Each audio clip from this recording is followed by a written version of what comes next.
Greetings, everybody. It is the Heritor, and welcome back to Rogue Trader. In the previous episode, we made our way back from Janus. So we made our way back to Janus very briefly to pick up an item that we missed. And, well, let's just say we were confronted by a vengeful revenant of Theodora von Valancius, the late Rogue Trader, who, well, it claimed it was her, and in this case I'm actually inclined to believe that Theodora did do something prior to her death that would facilitate her returning from death. We knew she was up to something heretical with all that warp glass, the iridescent sheen. We saw that a bit over the workers that were nearby her as well, obscuring their eyes, which we've seen elsewhere. She's very much connected to the edge of daybreak. We also learned a bit about Sister Argenta's backstory, and that she went off to a planet called Silas something? Yeah, I don't see it anywhere on our scanners here, so we'll have to keep a lookout for that. And if we do find it, we're going to check it out, because there is a crashed ship there bearing the remnants of the original Saint Argenta. And the cultists serving the Edge of Daybreak were there as well, meaning that is also connected. This is a very big puzzle, and we are barely scrambling to find any pieces whatsoever. So, what we're going to do here is go to System Speculo and look for random-ass loot. So, if you are enjoying this series, do drop these videos a like. It helps out tremendously, especially for a long-standing series. These kind of stay afloat based on, you know, continuing viewership, and of course anybody dropping likes and any sort of comments and everything is greatly appreciated. But fear not, we will of course continue this series on, because I am enjoying this game quite a lot. So we're going to investigate these planets here. Hopefully there's going to be something for us to interact with. This looks fun. It's like an oceanic world. Doesn't really say. A jungle world even. Okay. Well, what have we here? Auger's Anomaly and Xenotech. Let's check here. Oh, that's gonna be a thing. Auger's Anomaly, huh? All right, we're gonna investigate that. Idira was also she's the one who called the Revenant, so she's on a bit of a timeout right now. We're gonna not bring Cassian and bring Yrliet. This seems like a fantastic opportunity to bring her. I'm not gonna bring Abelard because he's gonna stay in command of the ship, and I will bring Jay instead. Well, 2 melee, 3 ranged, and myself as a Psyker. Should be fine. Bottomless pit. Ah, what if we're gonna find any Sith Lords flying down there, screaming, cackling, somewhere in between, shooting lightning out of their fingertips? Probably not. Doesn't seem like they're on the same planet. Alright. Let's see here. Okay, Servitor looks past you, noticing your presence. Okay, well, first things first, we're going to level up Yrliet and Jay here, so. These are the assassin attacks, or the assassin abilities. So we can't get the one that you guys wanted, which was, I can't remember the name of it, but I'll look it up when we actually have an ability that we can get. And for now, what is, see, Lone Killer has no allies within a 5-cell radius around them. They gain 10% dodge and 10% dodge reduction. That would be quite good. Let's also look and see if there's any characteristic enhancements that we could give her that would be good. Extra perception, I'll put it to 75. Which is, not too shabby, all things considered. Or if there's like a solid projectile. Ability here, you already have these, okay.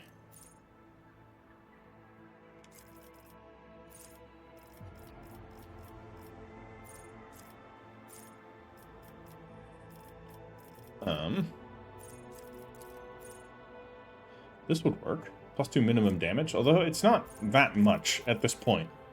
With the high damage profiles, that works pretty well on like an autogun or something. Something that's going to do a lot of low damage hits. No, I think we're going to get something from the assassin tree, because we're all looking pretty good here, otherwise. Unless there's a characteristic enhancement that we want. But I don't think that's as important as getting some interesting abilities. Although there's some Eldar ones here. Penetrating sight. In my sights grants an additional armor penetration equal to perception. That's pretty good. That's a lot. 70%. Prescient sight. Grants additional dodge reduction equal to 65%. Swift sight. Only costs 1. Ooh, these are both very good. We'll take the penetrating sight. And we'll give her more ballistic skill. 70 ballistic skill, 70 perception. Not too bad. Now, her with Master Tactician here. We'll start by giving her more ballistic skill as well. And I actually want to check her origin skills. Doesn't seem like she has them. So, she might actually be good with solid weapon proficiency, because she has these. I wish it would say what the type of attack was. Maybe it does somewhere.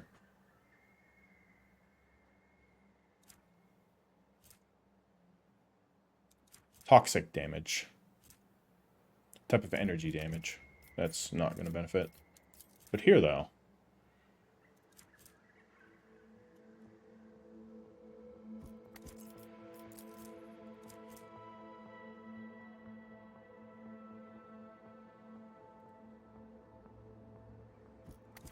Is this a solid projectile? Doesn't really...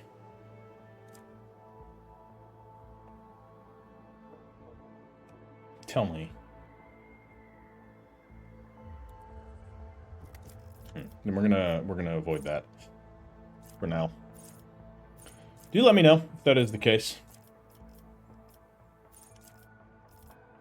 In which case, I would be happy to get it. But check around here. I think we're gonna have to get a an advancement from the Master Tactician here. Well, against all odds, Master Tactician begins combat with additional stacks of tactical advantage equal to the number of enemies.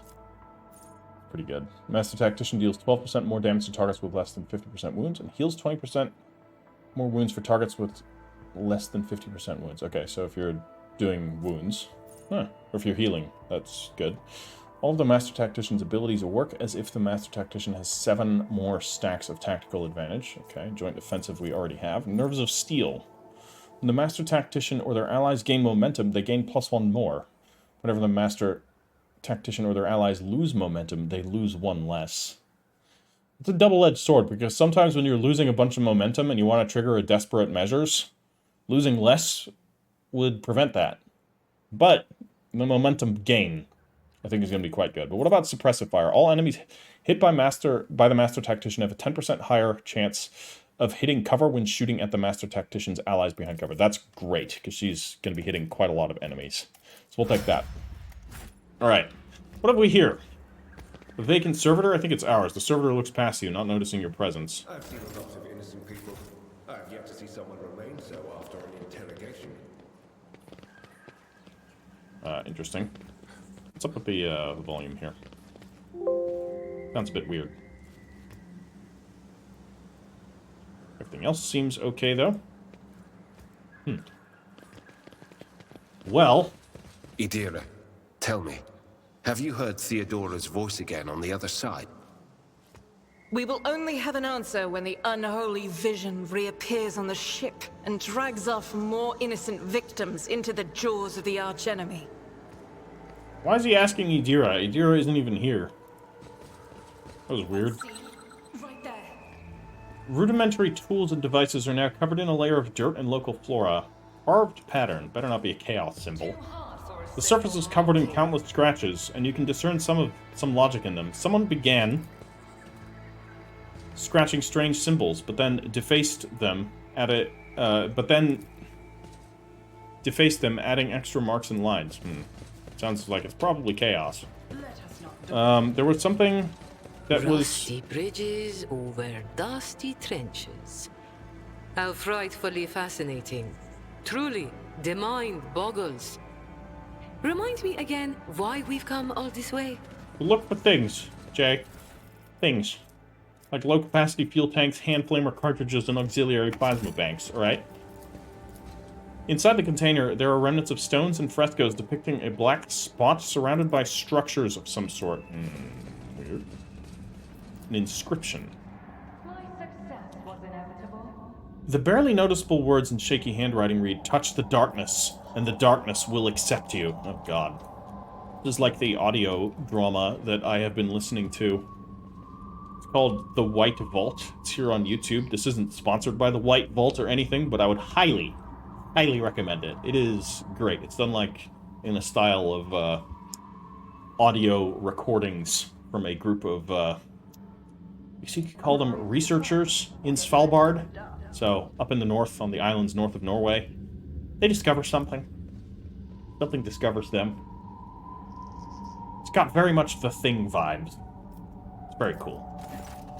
The darkness swirls beneath your feet, a void of impenetrable gloom. You do not hear a single sound from the depths of the pit. No wailing wind, no rustle of dust. Oh, I just thought this was like edge of map. No. Okay, so this is literally just a fucking dark void on the edge of this mountain. Examine the pit. The bright daylight cannot pierce the darkness lying over the slopes. The longer you look into the depth, the stronger the feeling grows that this darkness isn't just an absence of light. It's something immeasurably vast, endless, capable of reaching the farthest stars or swallowing a galaxy. Through sheer force of will, you avert your gaze. Heinrichs peers into the darkness in the depths of the pit. You feel the touch of an otherworldly chill. The interrogator arches an eyebrow. Whatever this phenomenon may be, there is no warp sorcery within it. Lean over and stretch your hand into the darkness. At the edge of your consciousness, you sense something slimy and intangible answering your invitation for contact.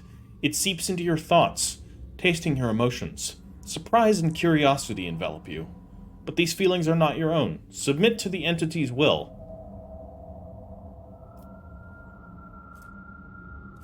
Trying to dominate the entity.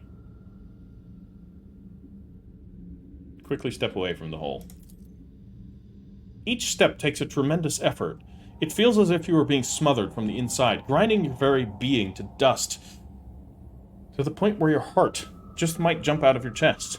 But you stubbornly continue walking until the alien thoughts release you, and the illusion immediately falls away. Well, I'm glad we didn't submit to the entity. I always have a backup plan. Watch your step. This is concerning. What have we here? Staff of Mind Sight. Oh, another vision of death. Staff. Okay. We'll take it. Always keep your eye on the prize. Eerie. Like, it all looked very normal up here, and then it didn't. Data slate. Are you gonna fucking tell me something? If I can figure out how to pick you up? Okay, you're here. What do we got? This ought to be good. It has been several months since we arrived here, yet we are no closer to understanding the local phenomenon. All that we were able to learn quite literally lies on the surface. The object does not reflect sound or light. On the contrary, it very much absorbs them. After extensive excavation, we did ascertain at least that the object is vast and goes deep below the planet's surface. However, any attempts to measure it resulted in the loss of machinery or staff. Archaeological studies have turned out to be more productive. Their findings have revealed an amalgamation of architectural styles of various cultures, including those of Xenos origin. According to the boldest theories, the earliest of these structures date from the beginning of the 30th millennium, and all of them are without a doubt of a religious nature. Analysis of bas-reliefs and remaining epigraphic texts shows that a cult was formed around the object. For many centuries, Xenos and subsequently humans worshipped the object in exchange for certain boons, undoubtedly imagined by primitive or corrupted minds. Well, that doesn't fucking tell us anything more now, does it? Add it to inventory. What are these hummingbird things? It's such a peaceful place. And then there's just the darkness. Rusty cogitator. Oh, this ought to be good. Can we get it working again? Come on, Pascal. No. These ancient cogitators are long dead. Despite this, the cover of the machines are still intact. It seems unlikely that the inner parts were ruined by the elements, so they could still prove useful. I always keep my options Yeah. open. Numerous ropes and cables end abruptly at the very edge of the pit, vanishing into the gathering darkness. Boy. It's creepy. Rusty cogitator. Still, same thing.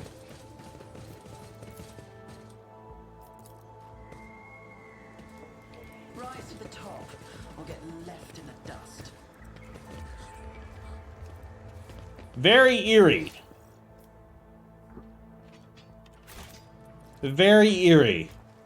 Like, nothing's happened here. I always have a backup plan. It's just this island. I don't know if it's an island, but there's just this thing. This void. Let us not dawdle. Ooh, I'm getting, like, chills. Proper chills.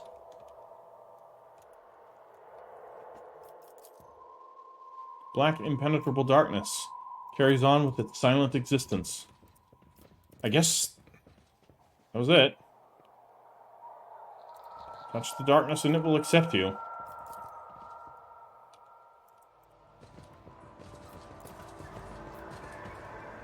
And there's nothing more to do here. Is there money That's it. to make?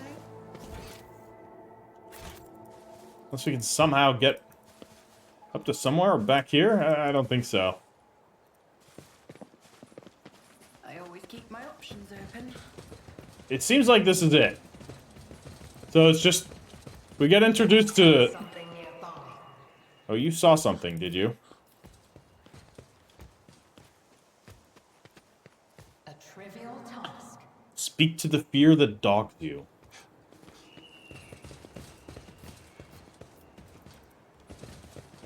Rise to the top, or get left in the dust. Oh, God.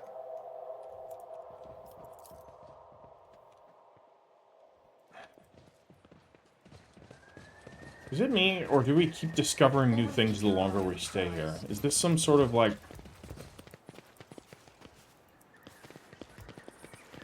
Probably just me. Right? I'm taking one more look around. Let us not dawdle. This is eerie as hell. Okay. I think we just leave. That was unsettling. And you know what? It didn't need to be anything more than that. That was cool. It's just a thing you find. You can't really interact with it. It's just there. It's got this fucking anomaly present. And that's it. And I'm okay with that. Alright, let's build an extraction to grab some xenotech. We'll have 3 xenotech right now. I'm going back.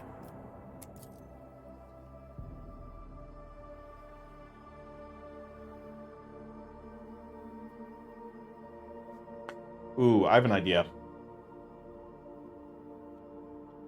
Alright, I'm gonna go back and check it just this one time, and then if that doesn't work, I'm going to go back again.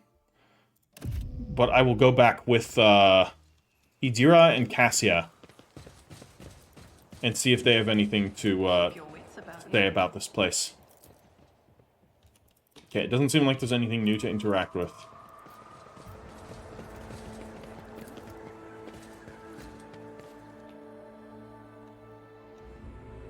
Sometimes in games, you will encounter, or games or stories, something very interesting and very creepy. It's usually creepy. Gets brought up, and you're like, what the fuck is this? I want to know more. And then it's just like, that's it. That's all there is. And it can be such a fascinating little, like, tease. Like, what the fuck did we just look at? You want to know more, but you won't get to know more. But we'll see. Maybe there is more. I always keep my options open. We'll level up Ydira while we're at it. She still has her debuff, so she's permanently at 1 fellowship. We don't need any of that with her. We're going to definitely take a 3rd level psi rating on her. And give her more willpower. So it'll be 80 willpower on her, which is pretty good.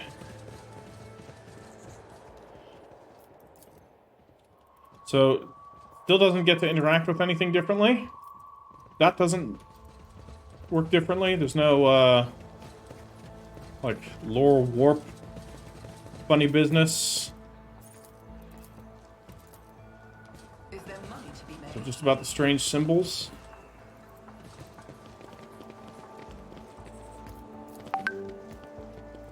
Yes, that's just what it is. Creepy. But very cool.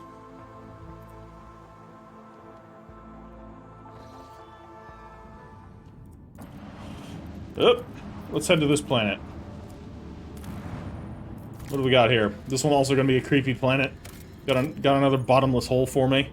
Adamantium. 2 adamantium. I don't know if that's worth it. I'm going to leave this one for now.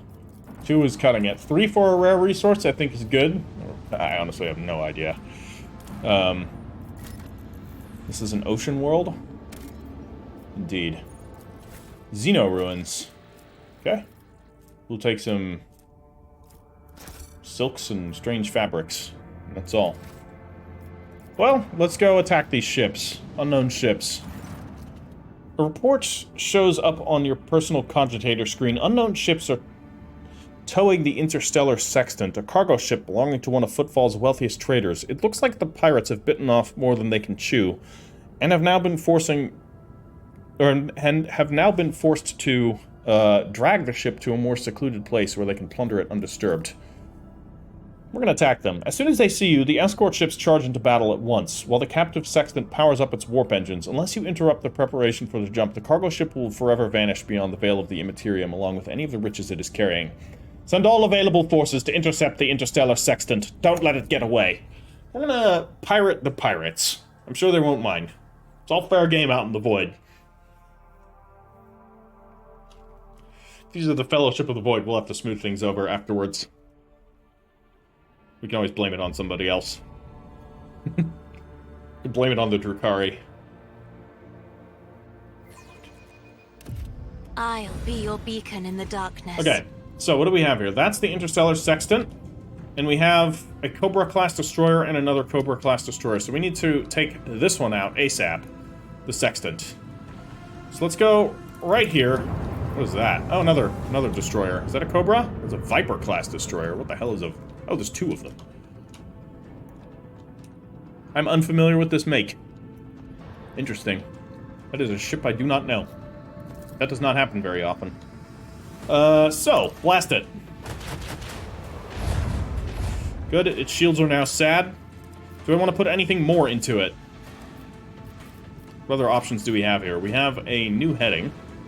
Make a quick turn here. Or we do our Mazoa macro batteries? No, we want to use our prow weapons here. So immediately take this thing's... what are the stats here? Disengaging. So how do we stop it from disengaging? I do not know.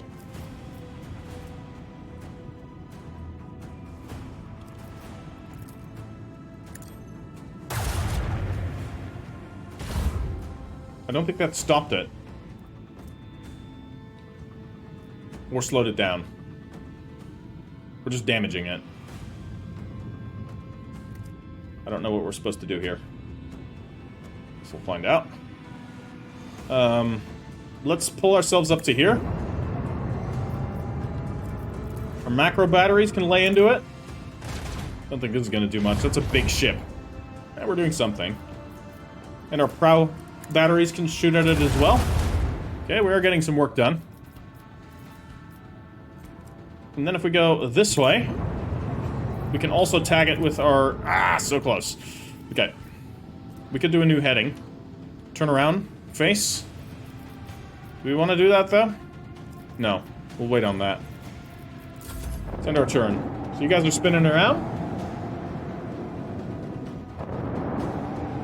That one's coming up here. It's gonna do a bit of a volley on us. It's gonna tag our prow shields. That one missed, thankfully. It's gonna spin around and not be able to do anything here. It's gonna shoot at us. It's gonna hit our, is that port or starboard? I can never remember. Okay. That one's going around. And the interstellar sextant is still barreling forward. So, you're the one we've already damaged, but we've damaged it from the other side. What I could do is just immediately give us a new heading, let us go right up in between the two ships. That could be good. Oh, we do like that. Oh, wow.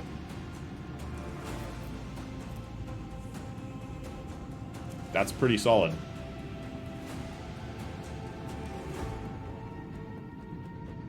That's very solid. So is our goal to destroy the, interstellar sextant? I guess. So we hit it from behind. It's unfortunately its rear shields are quite intact, so I'm gonna take this one out.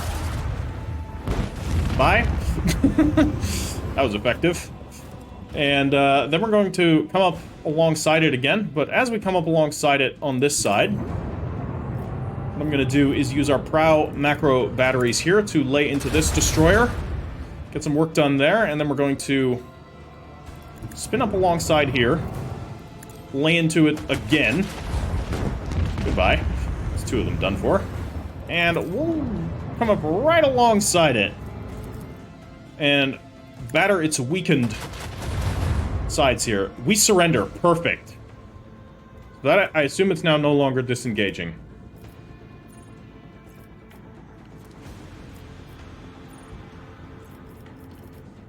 Get ourselves 2 additional range. It's not going to cut it. These guys are still going to come around. But the sextant has surrendered. So we're going to take a bit of fire here. Luckily, that's going to hit our shields. Shields won't last forever, though. These little guys... Oh, boy. They just sent torpedoes. Look, mate. You have goofed. Our lances are ridiculous. Oh man, I love this thing. That was always my style with Battlefleet Gothic as well. Lance ships. I love them.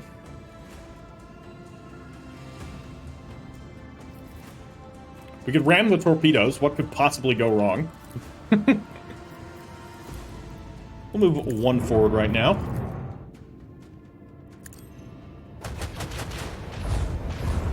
Beautiful. We're gonna get some damage in here. And our prow battery can't shoot it. Okay, our prow battery is gonna have to pick off some of these torpedoes then. Good, most of them are done for. Our macro batteries here can do some work. Goodbye. And if we go right here... Strikes me as a risky business. Let's not do that. Let's go around. I was like, if we go right there, we can point blank those torpedoes with our guns here. But I think they're going to explode if they do that, and if we happen to miss, we're going to be in a lot of pain. There's only 1 torpedo left, so... Oh, and it's gone. We just needed to wait for it to... Another victory of 2 great dynasties, Lord Captain.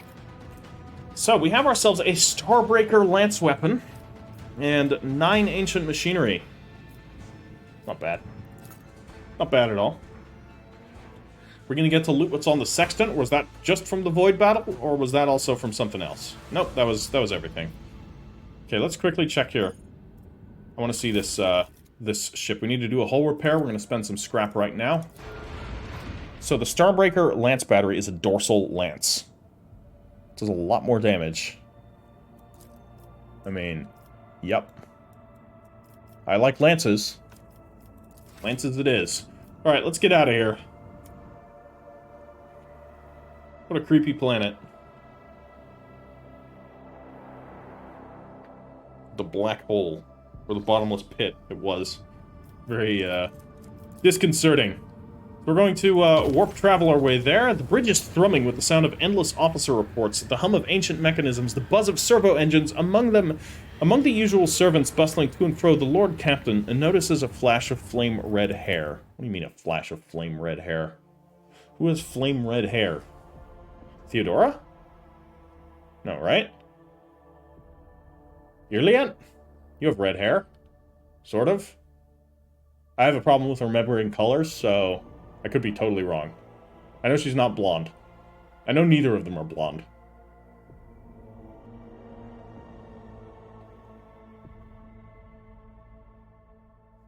No, I don't think we've got anybody with flame red hair. There was Octaviana from the Adeptus Amazicus. She had flame red hair.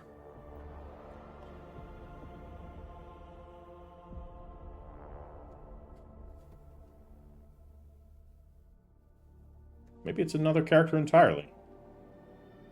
Or it's going to be somebody incredibly... It's her. Alright.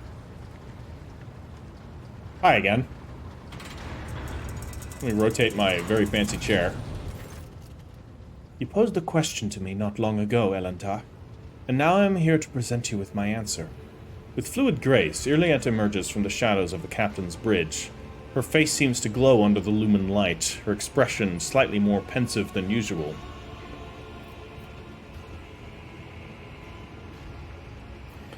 You have my complete attention. Then listen closely to my answer, Elantar. You may struggle to comprehend what it is, or what is to be said, being accustomed to reveling in your own mind and skewing the world to suit yourself. Pitch your understanding not towards my word, but the sense that lies hidden in the shade of their sounds. Okay. Yrliet's half closes her eyes, her words unfurling slowly and melodically. Yeah, it is flame red. You try to split the world into pieces, to fragment it, into light and dark, truth and lies, self and other. But I see the world as a single whole, and in this lies its simplicity and complexity. It is not enough simply to see the world and hear its voices. You must understand it. So if you remember 2 episodes ago, I think? No, 1 episode ago, last episode. We talked with Yrliet, and we asked her to explain how she sees the world differently to how humans see the world differently, in an effort to allow us to better help her understand humans, so that, you know, the next time a human hits on her, she won't feel just completely disgusted. I mean, it's fine if you feel a little bit disgusted if somebody hits on you. That's understandable. It's not somebody that you like, or they hit on you in a revolting way. Then by all means, feel disgusted. But it seemed like her disgust was more towards, you know, it being a human doing it than the act itself. Although, yeah, there was a bit about that. Anyways, think of the Lilethon, the world on which our paths crossed. What is truly? What is its essence? Or what is it truly? What is its essence? The Lilethon's magnificence comes not from the green of its vast forests, or from the depths of its waters. Its beauty is in the word, in the way it dances on the tongue. It is a very beautiful word, I'll give you that. And even you, Elantar, can sense it. Try, say the word, slowly, delicately, casting aside all stray thoughts. Feel. Perhaps then you will see. Close your eyes, empty your mind, and speak the word. Lilethon. The world around you fades, and your perception instantly narrows, coming to a single point of focus on the tip of your tongue, Li. Your tongue delicately tickles the roof of your mouth, and the sound slips along your throat with incredible silkiness, warming as it goes like a sip of fresh recap. Le. The tip of your tongue touches the same place again, and the air softly rushes from your chest. The sound, like the susurration of leaves as the wind weaves through a forest canopy. Than. Your tongue taps your front teeth, and a gentle vibration spreads through your body, sending a shiver along your spine. This is pretty cool. Guarded interest gleams in Yrliet's eyes when your gazes meet again. I think I'm beginning to understand. If your words are sincere, Elantar, then you are capable of seeing more than you do now. Instead of the lifeless clamor of monstrous machines, the roar of engines, and the discordant voices of your followers, I hear and attend to silence. It arises in moments of spiritual serenity, and in that stillness, we become witnesses to the transformations of our own inner world. Monkey lives pass so swiftly. You rush through them for the sake of a chosen goal. But thoughts of transience and loss frighten you, and so you drive such thoughts away and drown yourselves in the daily tumult. But it is from fleeting moments, which enter our lives and quickly vanish from them, that the soul's fortress grows. A moment's blooming, an hour's wilting, the splendor of each lies in its ephemerality. So too the moments, or so too the memories of those who have left our side and no longer walk the path with us. And in you, Elentar, I see much more than just another monkey. Your true essence lies in your will, which is capable of changing the world around you and within you. It lies in your ability to create and understand your creation, and in your ability to destroy. It lies in what your kin's minds cannot grasp, what their primitive sight cannot behold, but I can see it.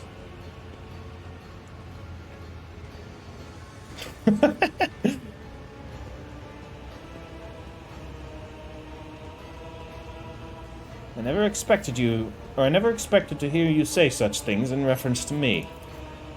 I am speaking the truth, Elentar. However, I ask you not to make the mistake typical of your kind.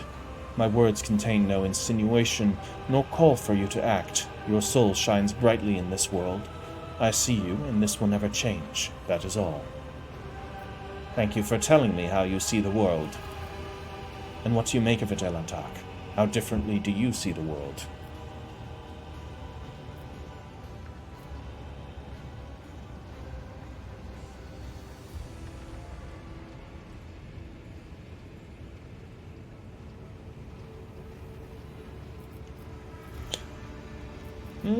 It's somewhere between 1 and 3. I also see something greater in the world around me, something deeper than the outer guise of things, and I try to turn my attention to that which delights my ears and my eyes: music, art, wealth, and power, of course. But this is a little bit too hedonistic. I'm gonna go with this one. Definitely not that. We're not that. I mean, we pay lip service to the God Emperor. We'll adhere to the teachings of the ecclesiarchy to some degree, and we'll help out the Emperor's servants when possible, of course, but we see the universe a little bit differently. I also see something greater in the world around me, something deeper than the outer guise of things. And what does that mean?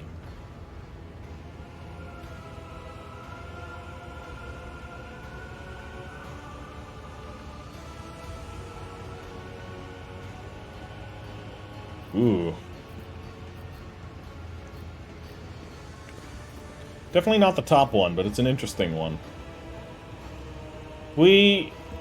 Cyrene tends to value individuals more than most in the Imperium. Because every individual has potential, right? I mean, not everyone, but most of them. Some people are just worthless. But most people have some sort of value to them, and if you put them in the right circumstance, they can flourish and do quite well. For themselves and for others. Even people that are otherwise selfish, you can put them in a situation where that selfishness will inadvertently assist others, and that can be good for everybody involved. I mean, some people just need to be airlocked, but, you know, you can't have them all. I'm gonna say this. I see the uniqueness of every creature, everything, and it pleases me. I can follow the line of your thoughts, Elentar.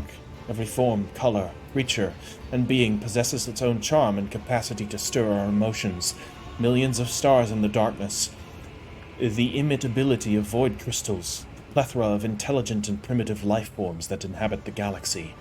The world manifests itself in endless diversity, and in that lies its true magnificence.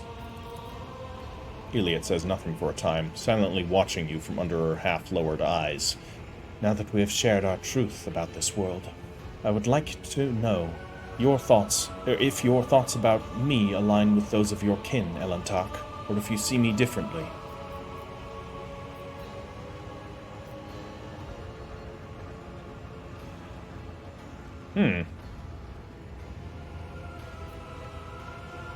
I don't want to say that. This is way too forward.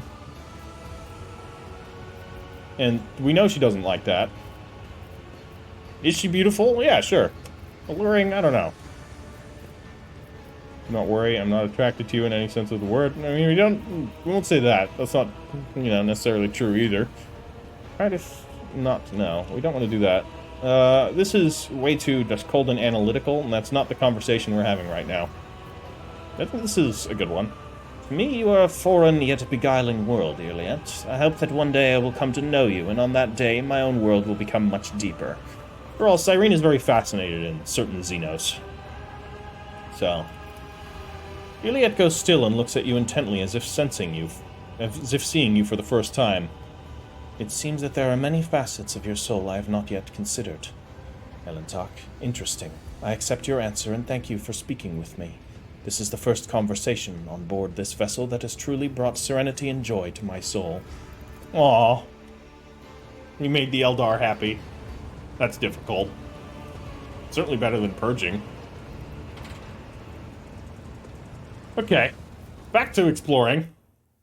That was interesting.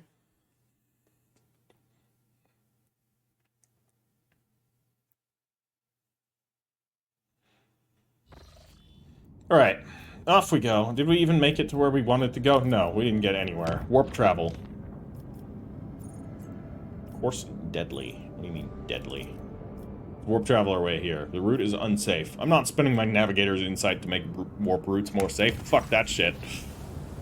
Lord Captain, I keep receiving reports about malfunctions among the various ship systems.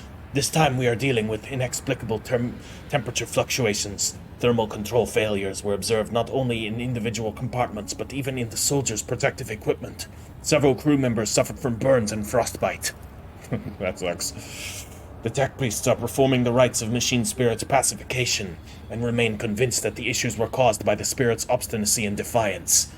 Their reports claim the incidents remain well within the scope of expected performance parameters.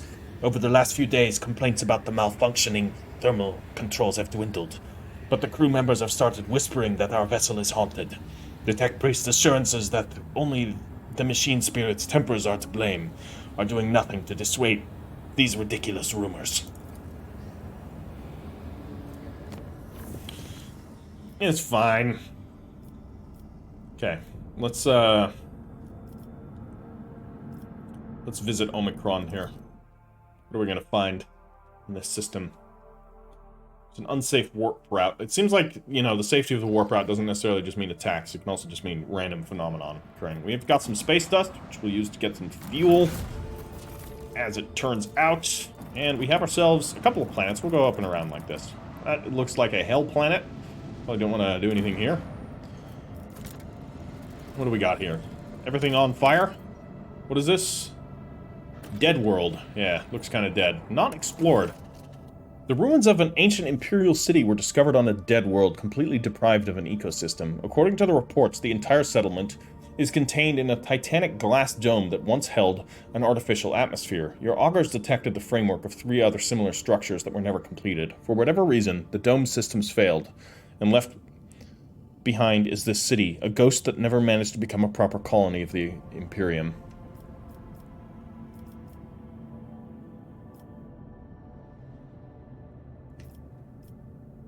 Explore the local palace. Oh, +1 profit factor and a ghost sword, alright. A lavishly decorated estate of the local ruler towers over rows of featureless bunkhouses. Several explorers perished from the cleverly hidden tripwires in the courtyard, but after losing their companions, the team easily disarmed the remaining traps in the estates. Anything of value has been promptly delivered to the rogue trader's vessel. The Lord Captain was even given an exquisite sword found in the secret cache that once belonged to the mansion's owner. Interesting. Now let's explore the city's temple district. Holy gifts. Nice. The temple district is situated at the heart of the city. The God Emperor's statue, intricately carved from the precious metal, is suspended beneath the dome, supported by chains of gold, and can be seen from anywhere in the colony. Inspired by the majestic sight, the expedition members set off to explore the area with renewed vigor.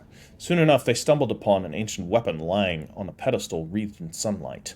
The expedition brought it back to the ship and told many tales about how the Emperor himself, who had been watching from above, had directed their attention to this sacred relic. We have ourselves a blessed bolter casing. Single attacks with bolter weapons automatically hit the target. Okay.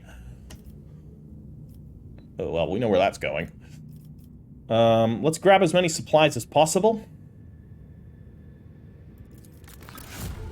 Damn, this world is, giving us some fine goods here.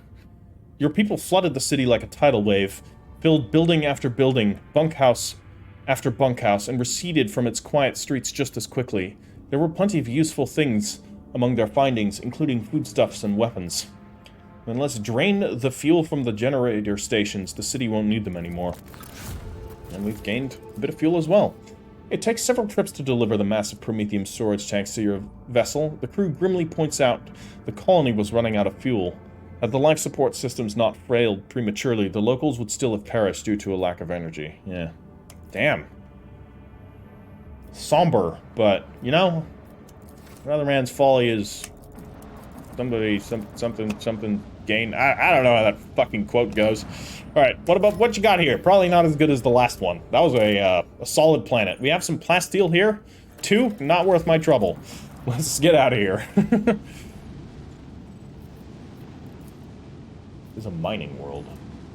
But only 2 plasteel, so it's probably already been mined extensively. And here, magnetic storm, huh? The magnetic storm raging above the planet blurs the gaze of augur arrays. Only truly powerful diviner machines may see through the currents of magnetic fluctuations in their blessed vigil and discover the mysteries of this Emperor-forsaken planet. This is a savannah world, otherwise. The Rogue Trader has decided to leave this unwelcoming world. Maybe she will return here one day. Interesting. So that is something we can return to when we have better sensors, is what I am getting from that. Cool. Good stuff. Good stuff. We need to, like, equip our team better, because I've forgotten to do that in the last episode. Do I chart new routes here? I don't think so. I think we're just going to go back. This is unsafe conditions. That's fine, because we're not going to come back this way, probably. Oh, God, what now? All right, that worked. And if we come back here, I'm actually going to reduce this route to safe, because this is one we're going to be taking multiple times. Or we go straight back to Furbundus, which I can then also reduce to safe. I'm going to do that. That is now permanently safe. That is cool. So now we just don't have to worry about any shit. And we're back in Footfall. At long last. So we're going to head to the Liege's Palace. And then we're going to head into the Forbidden Zone. As soon as we can. Let's actually head to the Drusus Blessing and see if we can't get some favor with the Imperial...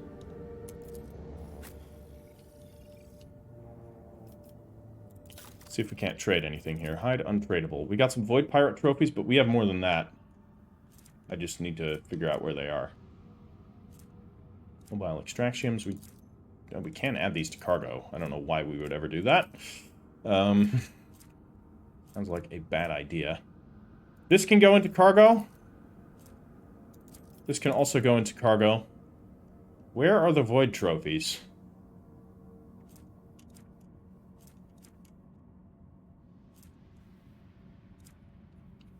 I guess we got our Void trophies. Well, it's going to give us 600 reputation. Not going to be enough for us to get anything new. But we can get a scrap box. This item provides 50 scrap. We'll do all of those. Each of them. Some more scrap for our ship. To make repairs. And potentially other upgrades. Should also look at that. I could have sworn we had more trophies. It's still stacking though, so that's the problem. We don't have enough yet because these aren't. Yeah, they're at like 90% here, and there's gonna be some other ones that aren't at full percentage, so that's why we don't have them yet. Okay, that all makes sense. We need to do some more ship battles. That's what that means. Do we have like an Eldari trophy? I don't see it. I don't know exactly.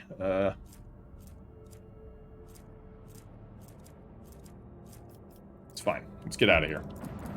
Head back to Footfall here. And head down to the planet side. We're gonna head to the Liege's residence. Or do we head to either the Shadow Quarters or Void Dock Alpha Row first? No, let's head to the Liege's residence. We'll get everything we need first. And then from there, we'll head to the Shadow Quarters.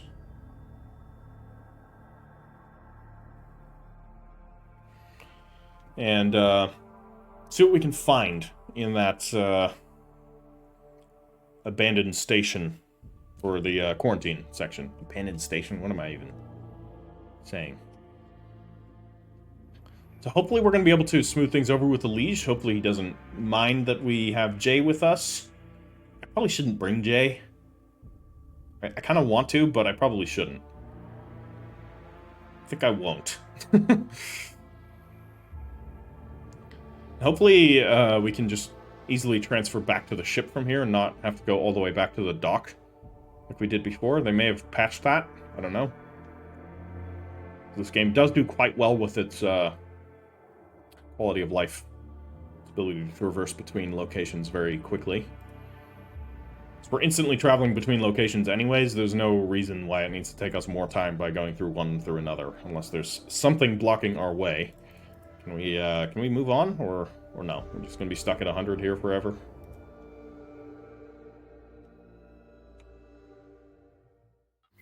There we go. Okay. Oh, we didn't even get a choice on who to bring. That's fine. Interesting. Yeah, I'm not sure. Anyways, we have Idira with us, and we do have some new equipment for her that we're going to equip. One of which were the Psyker gloves and the Psyker boots. There's the battle Psyker boots.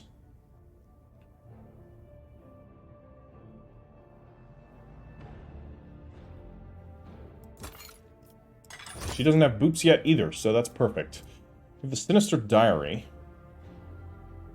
I don't know if I want to use this. 20 extra lore warp. I might do it.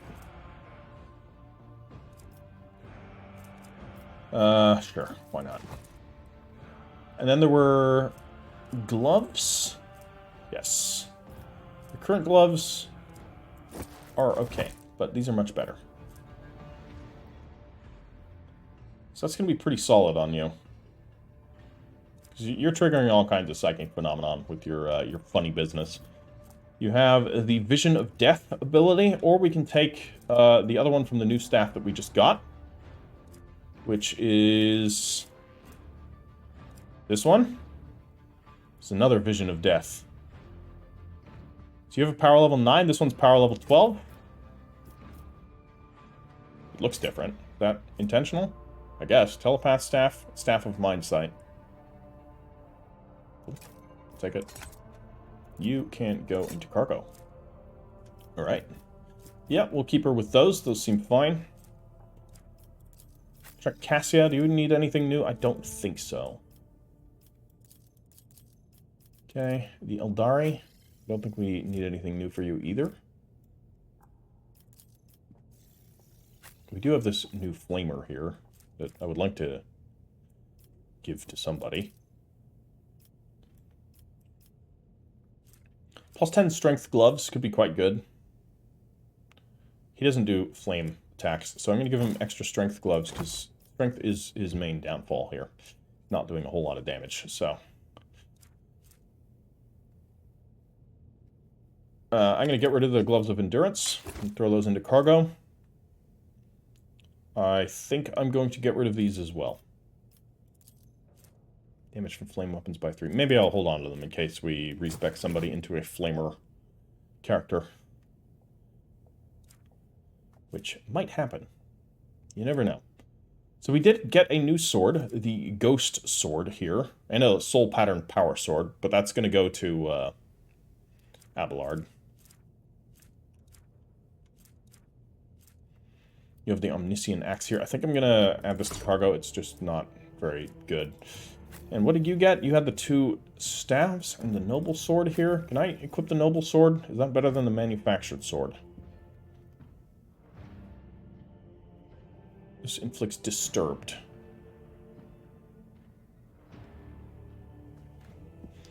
That'd be okay. I think it's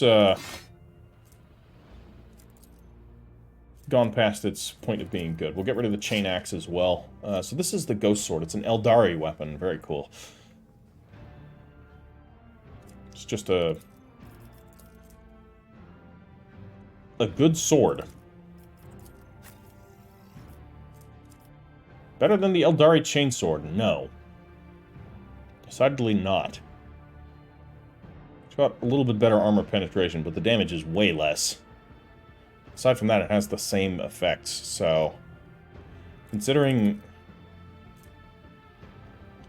things, I don't know if we need it. We have 2 Eldari chainswords just sitting around, so I'm going to actually split these into 2. Here, send one of these into cargo. And I think I'm going to send the ghost sword into cargo as well. As nice as it was, it's not particularly good. I'm going to put this bolter into cargo. We have a heavy bolter here still for Argenta, but for now, I don't think she's going to use it. We're good here. You got a Meltagun, you have a Thunderhammer. I'm fine with that. You have your Great Sword and the Sanctic Staff with the Emperor's Wrath. And, there's another item here for you that you could equip.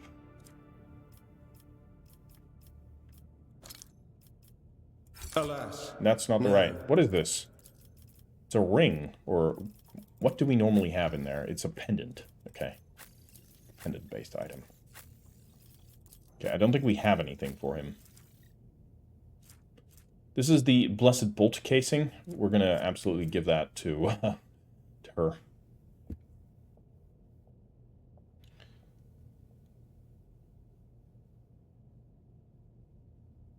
To Argenta, I mean. And that, I want to give that to somebody. Do I want to give that as well?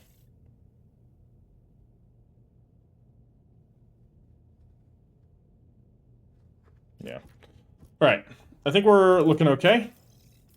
We got everything we need. Yeah, that's pretty good there. She's gaining a lot of resolve. She's killing a lot of people. Let's talk to the Liege. Jay isn't here, so that's fine. Don't need to worry about who we're bringing, so let's get some work done. Your ladyship, the first ships from Janus have already arrived. The station is no longer facing famine or the predatory interest of the Korda dynasty. I'm glad I found such a generous and reliable patron. Naturally, your protectorate can count on Footfall offering special consideration, or offering the special consideration I promised you before. The Liege stares at Heinrichs. Slowly, very slowly, Vladimir nods to him. Van Kalox. Heinrichs responds with an equally reserved nod. Good day, Liege. I am accompanying the rogue trader. Please, pay no mind to my presence. Yeah, who pays no mind to the presence of an inquisitorial interrogator? Your request is difficult to fathom, and even more so to honor, Master Van Kalox. But I'm glad to hear there aren't other reasons for this visit, unlike your 2 previous ones. First things first. Let's, Oh yeah, actually, let's bring this up. A man who introduced himself as a servant of House Korda asked to have a word with me, and then, imagine the odds, someone blew his brains out. Vladimir doesn't look surprised. The Anvers again, I presume. Those anarchical degenerates don't care whom they shoot, be it my servants, yours, or those in the employ of House Korda. I suspect that this agent wished to negotiate a deal that would have you refrain from hindering Incendia Korda's efforts to strangle us with the threat of hunger and demand our obedience. If so, I don't believe I will be mourning the man's passing very long.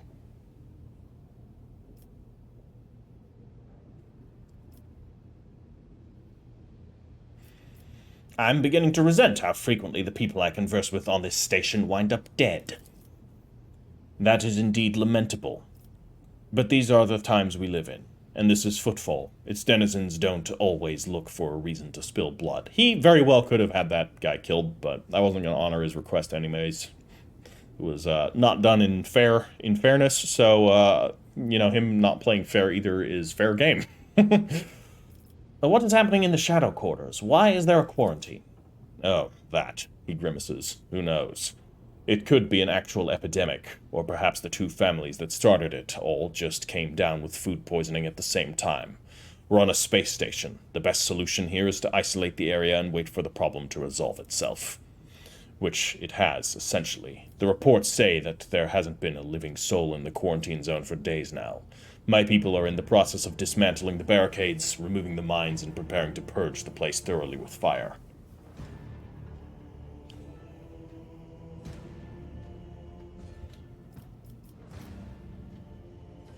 So then, I'm free to walk around the former quarantine zone. The lockdown has been lifted and the entrances cleared. There have been no strange deaths in Utility Crew 3, the team that's stationed there. It's up to you to decide how great a risk you're willing to take. Then let's get down to business. I'm interested in your wares. Okay. Well. Mind Scrambler grenades. Well, we can always pick up these Eldari plasma grenades. Aside from that, he doesn't have that much more for us. Fusion gun? Ooh. Calibrated heavy stubber. Rate of fire of 12. And this is what we're really here for. A Stormbolter. A couple of other things too. Bane of Sorrow. That looks pretty good.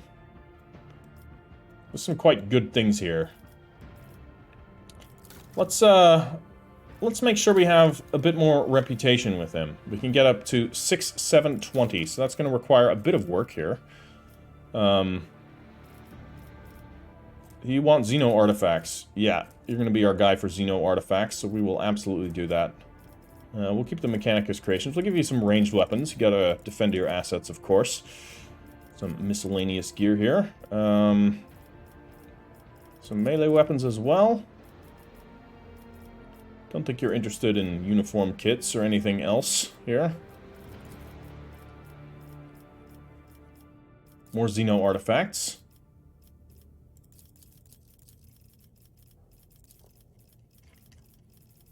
Yeah. You know, you might need a uniform kit to, you know, give your guards a bit of extra presence. Jewelry? I'm sure they'll take jewelry. Otherwise, some provisions as well. Can't go wrong. Ranged weapons. What are we at now? Close. We need 1130, I think. No. What am I saying? Yeah, 1130. That is indeed correct. Probably. So something close to there. Some Mechanicus creations we'll give to them. That's fine. Heretic trophies? You will take heretic trophies. Fine, I'll give you some heretic trophies. That's fine. You can black market them. There we go. That ought to do it. We are at the first rank here, which will allow us to get all of these. Bladed boots. These boots grant their wearers 3% dodge until the end of combat for each psi power they use. That's, you know, I'll take it. Mind Scrambler grenades, huh? Interesting. That is an inquisitorial tool, so we'll be giving those to Heinrichs. And we have ourselves another telepath staff. How good is this one? Power level 9, Visions of Death. Grants plus 10 willpower, though. So, is that better than what they have? What she has? Let's have a look.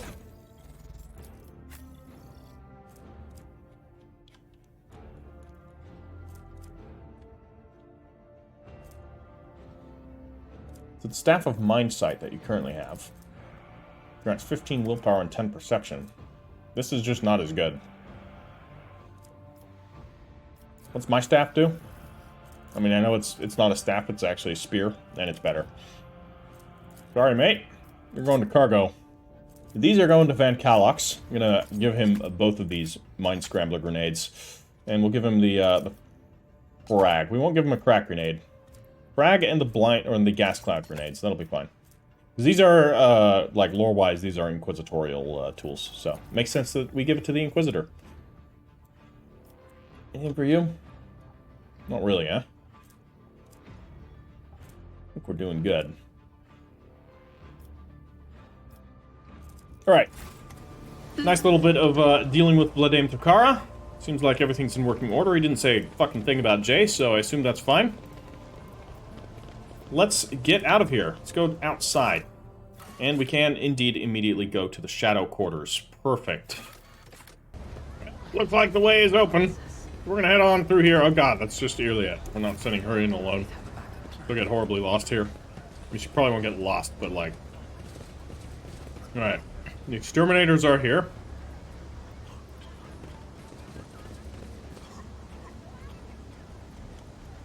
Let's go shoot some cans instead. Fancy a wager? Alright. Some goods down there for us to find. The exterminators seem to have done their job. This is the quarantine zone, right? Thought it was here. But there doesn't appear to be anywhere for us to go. Through here. Okay, this was indeed one of the places we could previously not get to, so we'll open this up. What have we here? Some machine right sets. We haven't had to use some of these. Oh, it looks like there's some bodies. Some rats as well. Always good. What do we got here? More Anver bullshit. What do you know? Vagabonds. Are you guys okay? They don't look very good. Death, dressed in black, walked the streets and sowed disease. Coughs hoarsely. Shopkeeper. Yeah, that's a little concerning, I'm not gonna lie. Let's loot this. We have ourselves a toxic knife. Alright. Not bad. Open areas of skin have turned into one massive burst ulcer. The buzzing of flies and the heinous stench complete the picture. Lovely. This sounds like some Nurgle bullshit. Could just be a normal disease, too. These people did not die from the disease. It seems they simply fought to the death over the remaining provisions. Well, sucks to be them. Oh, got a little, looks like Anver business. Well, let's logic this. Yeah, so we can take that to somewhere. We'll do that in just a sec. I want to continue exploring around here. What do you have to say? Yep, more of the same. Death dressed in black. There's a groove here in the dust, like somebody left tracks before hastily covering them. Judging by the traces of destruction and the corpses all around, many people tried to break through this door. It's really painting a lovely picture.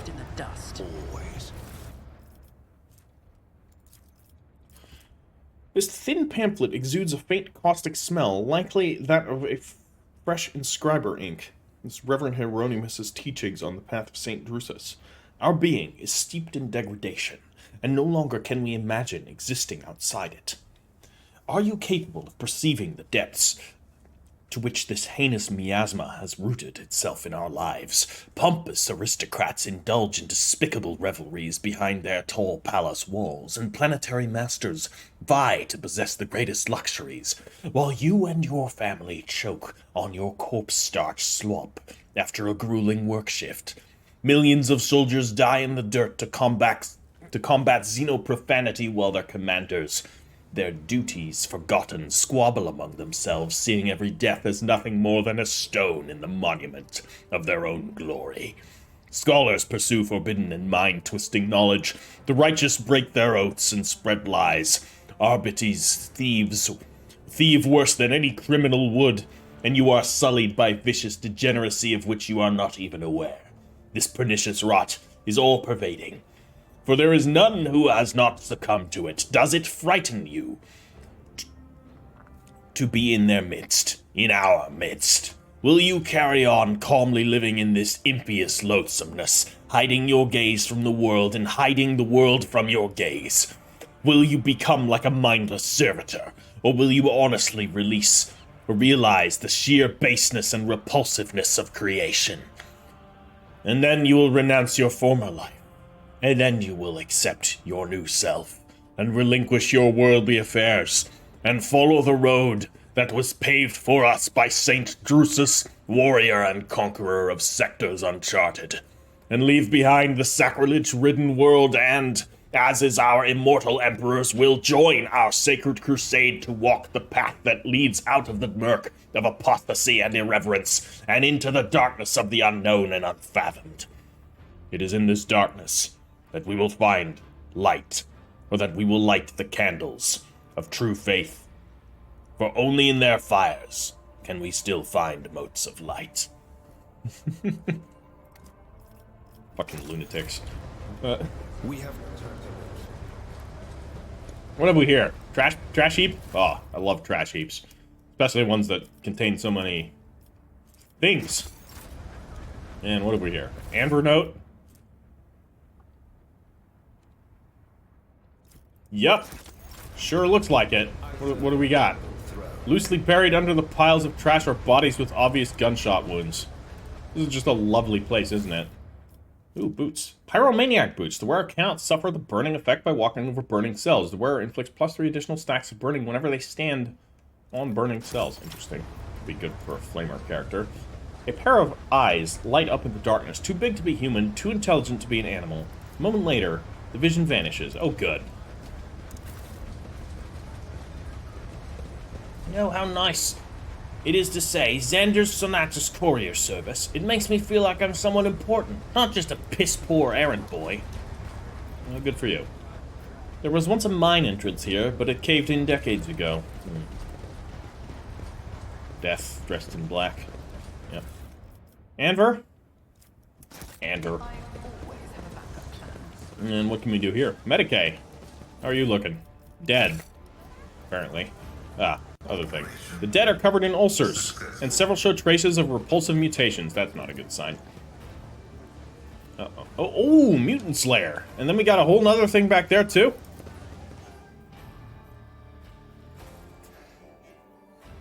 Alright. Let's deal with the mutants. That was probably the glowing eyes that we saw. Probably weren't expecting to be found by anything. Certainly not by a rogue trader. Regrettably for them, they have been found. Perhaps they'll be peaceful. We go up, not down. Alright. Interesting. Hi, mutant infectors, other mutants, they're all red, so I guess this is just gonna be...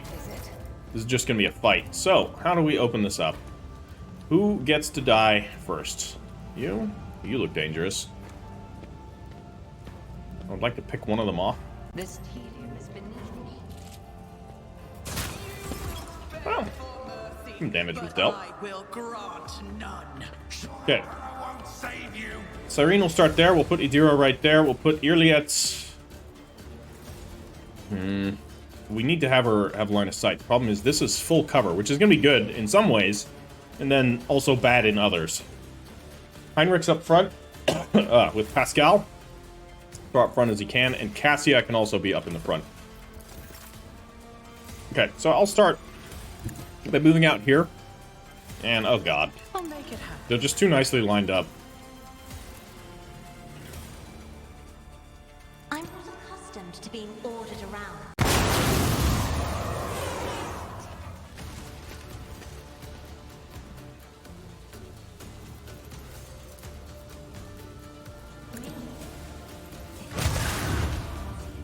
Yeah. Not too bad of an opening turn. Right. Now. Let's drop a front line. Oh, we gotta actually move. Okay, I'm gonna move out to here. And we'll drop a front line right up here, actually. Okay, we can drop a back line. What would the back line give, again? I always get these confused. Dodge reduction, huh?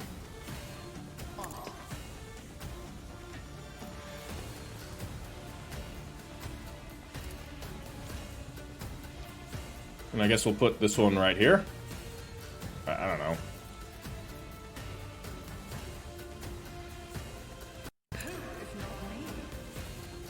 Sure. So, who else could take a turn? Sadly, we can't give Cassia another one. There's some mutants back there. We need to be able to hit a couple of them. I am going to actually forewarn myself. I'm then going to prescience Cassia. I am then going to ignite this guy. Yep, you're on fire now. And we have 2 action points left. I can't attack again, of course. Ignite is an attack. Forgot about that. Well, Heinrichs it is. We'll let Heinrichs go, because that way Heinrichs can drop a Word of the Emperor on everyone. And then he can... He doesn't need a Shield of the Emperor right now, but we'll spend his other action here on an Iron Arm.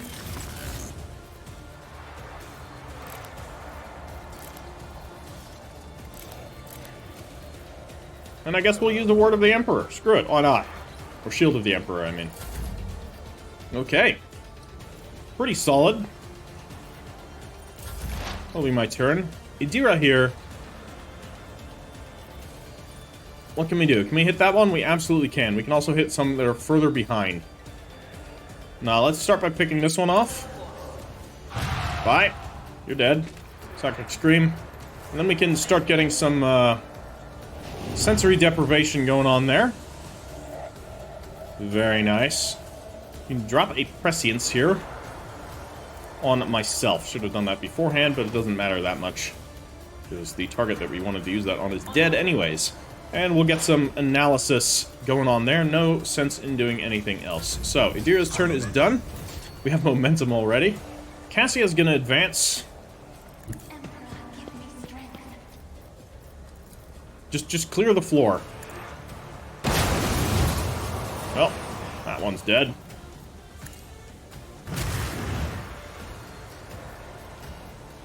We'll do Amend Reality as well. God. She's disgusting. Let's give old Heinrichs a turn. So... we can have him go here. Immediately start with a, do we have an opening on you? We do not. So let's get an opening on him. And then we can deliver a good old whack on this Mutant Infector. And a Death Whisper. Solid. Okay, it's not looking too good. And then we're going to charge. We will charge there, or not. Thought we would be able to. That's a little disappointing. That kind of messes up my, my turn. What I wanted to do. Well then, I can attack again, so I guess we'll do that.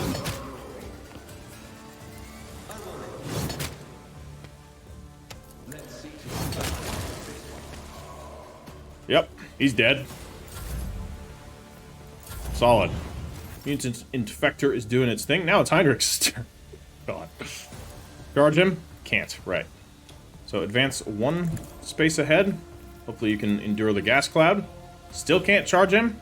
I can charge that one though, so we'll do that. And then we'll be in a nice position where we can attack both of them. Holy crap. Goodbye. Goodbye.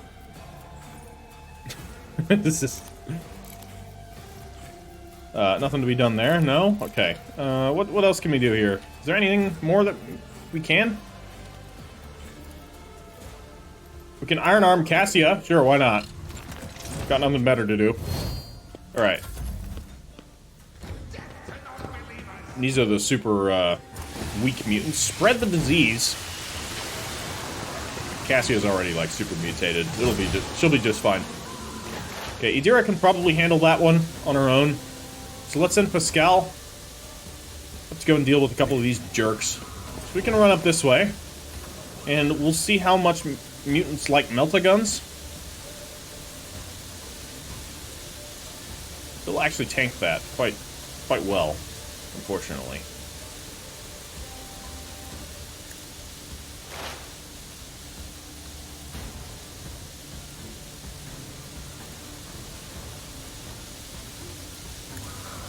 Expose weakness on him. How's that gonna do?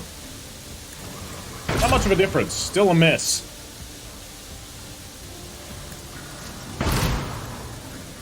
Wow. That guy just tanked the Melta shot. Okay. How can Yrliet... Like, Yrliet can hit him regardless. Okay, he just has a lot of health, apparently. Does this one also have a lot of health? Yes. I'm actually going to help out, here. So we'll do this shot here, or we can do an aim for the opening, because we don't have a proper opening on him. We'll do it that way. We don't need the extra ballistic skill here, so I'm just going to shoot him. Okay, 62 damage. These guys have a lot of health. Now I will in my sights on him. Okay, now it's my turn. Bring it down. There are 2 enemies over there. Gonna drop bring it down on Cassia again. And she is going to lidless stare them. Which they were not a big fan of. As expected. Okay. Let's move the front line up to here, because that one's about to get attacked by Pascal. Also going to light this one on fire. Okay. He's now on fire, and I'm going to give Pascal a forewarning. And then I am going to give Pascal a voice of command. Bolster his effectiveness a little bit. Alright. Idira, what can you do here? You can do a point-blank pistol burst against this one, but that's not going to do very much. Let's see if we can't just kill you with analysis and the like. So, one of these is going to do quite a bit of damage. Not going to kill you. Okay. That did some work. Still alive, though. Give it a sensory deprivation. Damn it, Idira. Okay, at least it wasn't a demon. That actually worked out for us. Forewarning on, Cassia? No demons? Good. Okay. Anything else to be done here? We can drop, on that mutant. Okay, but now we lose her, damn it, what the hell? Okay, it's fine. It's Cassia's turn again. He's gonna waltz on up here. Lidless stare these 2 jerks again. Bye. In my gaze on that one. Okay, that one's dead. Cassia's just killing everything. Glimpse of Fate. That's not the thing I wanted to use. I wanted to use Mend Reality, but we can still use it, so it's fine. Right. All of our warp degradation is gone. And, Heinrichs. You can head up here. And, man, he can already charge him. Aim for the opening. We already got an opening. We don't need that. Brutal. And we can get Dispatch.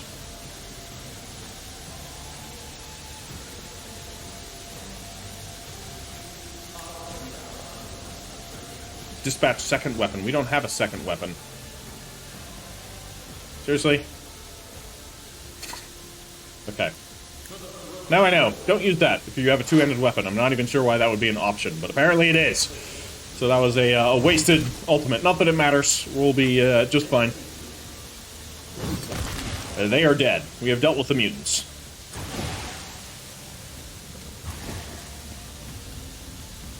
What do they got for us? Bunch of crap. If we at least can sell.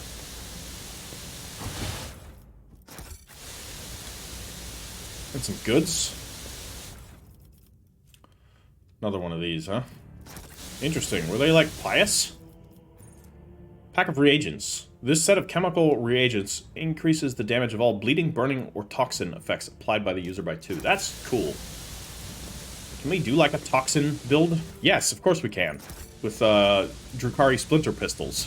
Which I would like to get another one of to give to Jay. Stims and intoxicating elixirs. Okay. That's pretty good on certain characters. Whoa there, buddy! Now we're talking. Bolter? Yeah, well, one of the comments pointed out that there was a bolter here that we missed. That's gonna be pretty good for a while. And I see what you mean. I'll give you one guess who that's going to. More of these things, we'll just pick them all up. All of this, no. More? Some fuel? The journal of one of the locals. The handwriting is barely legible, but it appears to be to mark the births and deaths of the inhabitants of this small community of mutants. There is no one to add the last entry. Yeah. Kind of grim, and then we just slaughtered them. Were they not hostile? Was there a possibility that they weren't going to be hostile? They were all red on the,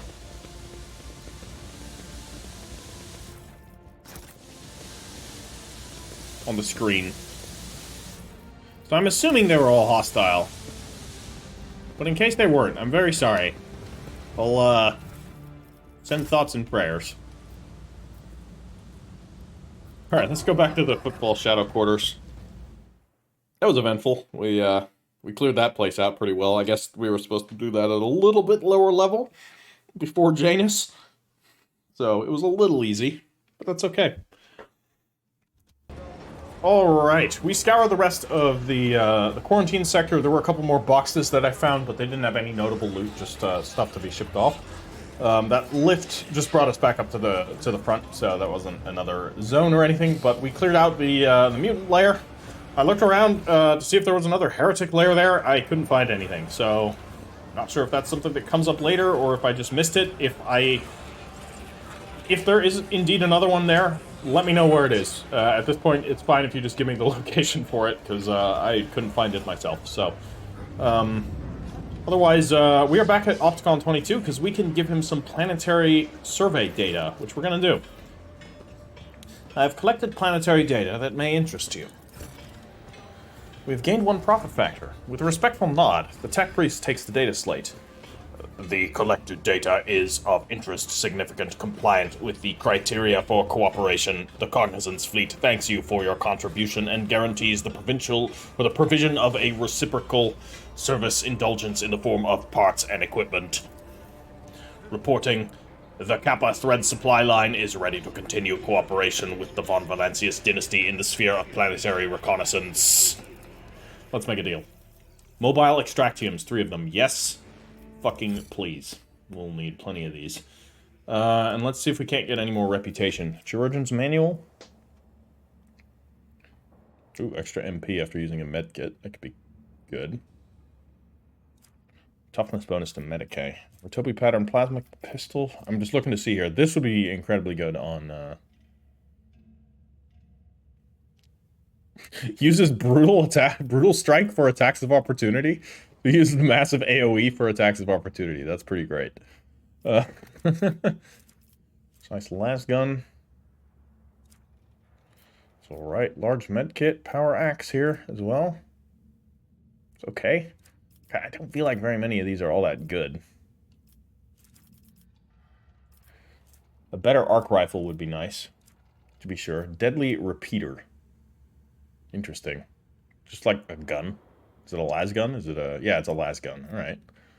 Focus melt-a-gun. That's pretty solid. But that's pretty far down.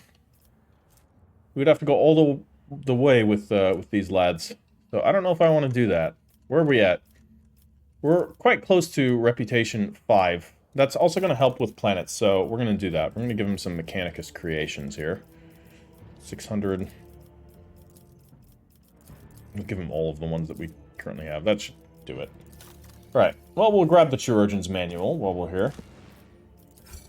And we need a little bit more. We can actually probably get a little bit more. We'll give him some fuel, some armor kits.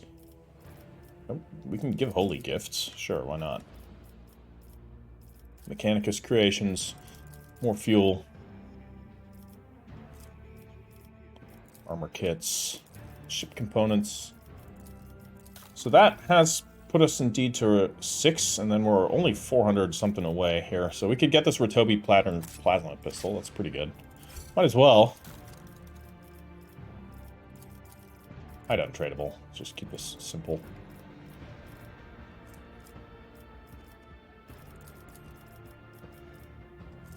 We have a lot of holy gifts.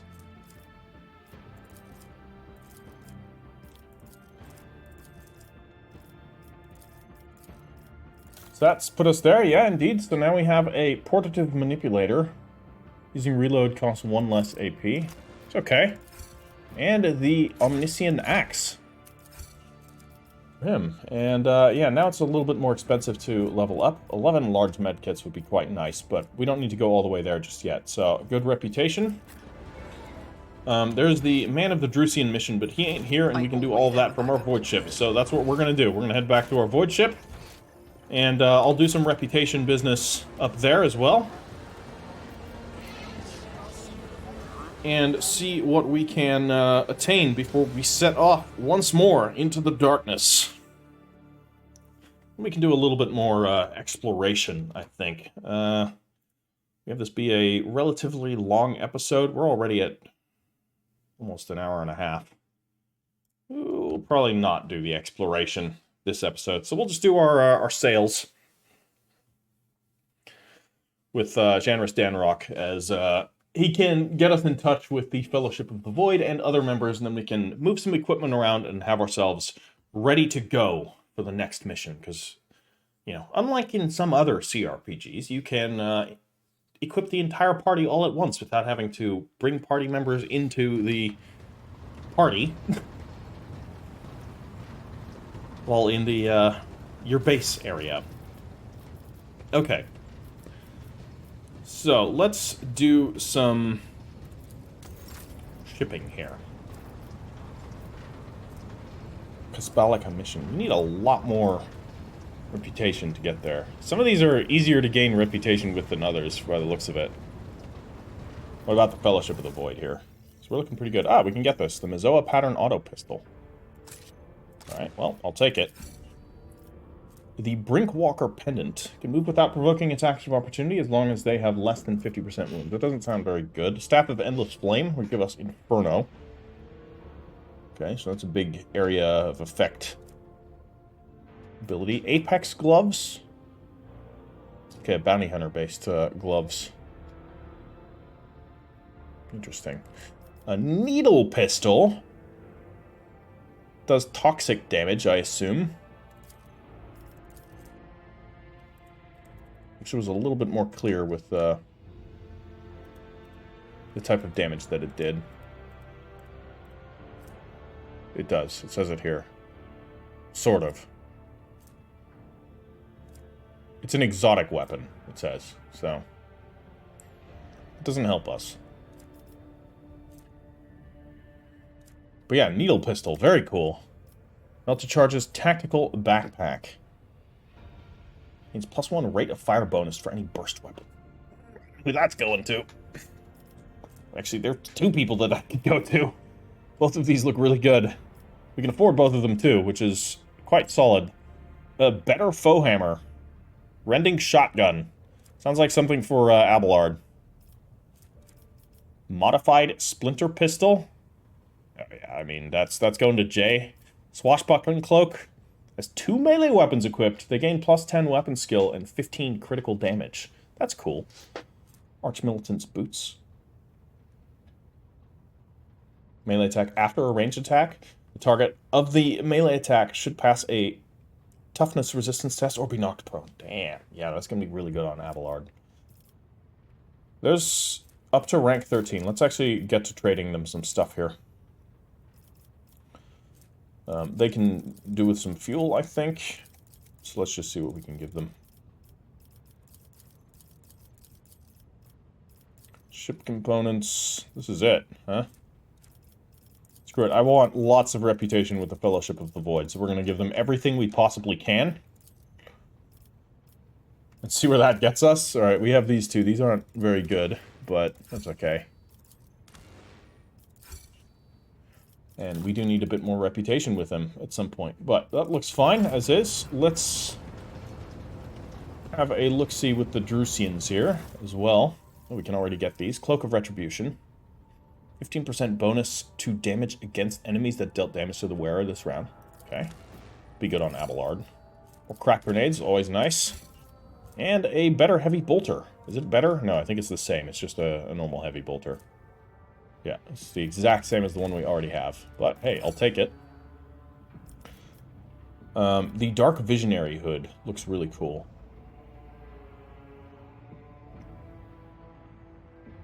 -10 to weapon skill and ballistic skill. That could be for Cassia. So, God, we have so many holy gifts. Question is, like, what do they have? Let's actually look down here and see how much stuff we want here. Flamer pistol is okay. I don't have much to use that. Another flamer pistol. The thunder hammer is not really something I'm overall I'm not that interested in the equipment that they have here. And the carapace armor is probably quite nice. Deathworld Origin. That could be pretty good on Idira. Although she has her own armor right now. Warworld Origin Enforcer Carapace. It's also pretty cool.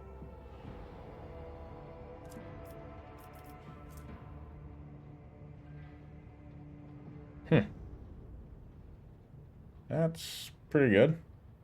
That's very good. Radiant Gloves.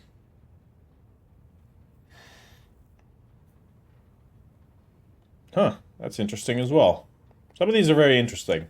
Problem is I'm not wowed by any of the stuff down here, but I think we need it for, just for, like, interacting with, our colonies. So I'm going to at least get to the next stage here. There we go. We can hold up Power Claymore.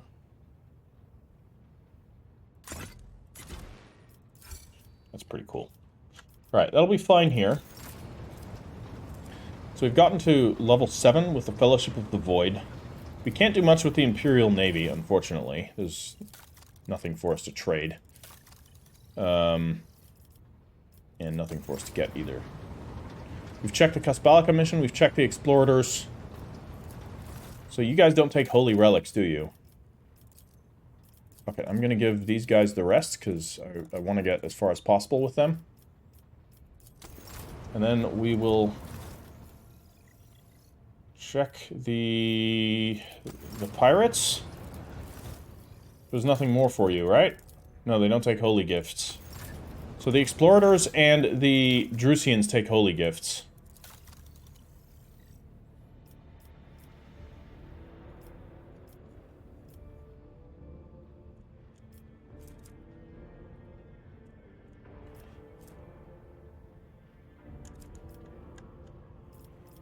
I'd rather have the med kits.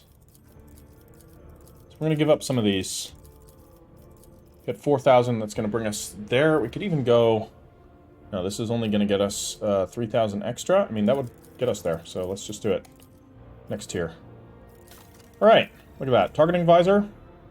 Increases the wearer's chance to hit targets at a range of 10 or further by 20%. Oh, well, can't be equipped with Eldari equipment? What do you mean? Or requires Eldari equipment? I don't know. A bunch of haywire grenades. Combat Manipulator. Whenever the wearer uses a non-attacking consumable item, it counts as an attack. Whenever the user... counts as an attack of a different type for the purpose of versatility. Precise las gun. Don't know if anybody's going to have much use there, but that's okay. Alright. Fun stuff. Is there anything else that we can trade? I think we're basically out of everything. We've sold all of our goods. Do the Drusians want anything from us? No. Right. We have sold everything that we could. Which I don't see any reason not to in this game, so... Let's have a look. Is there anything we need that's different here? Not really. You, though. We didn't get the items that we actually wanted. Oh, these can be added to cargo as, what do they work as? Miscellaneous. Sure. Get rid of them. We don't need them. Really wish you could ditch these leaflets. Sure you can somewhere. First things first. You are getting the new bolter. It looks very fancy. And then you're going to get the bolter shell casing. Where's it at? There it is. It's this one. Oh, we have to replace the pendant. Not a particularly good pendant anyways, so let's get rid of that. Grace of the Oblivious, and get the Blessed Bolter Casing. So your single target bolter shots automatically hit. That's gonna be pretty cool. So, parry or extra damage based on agility with run and gun.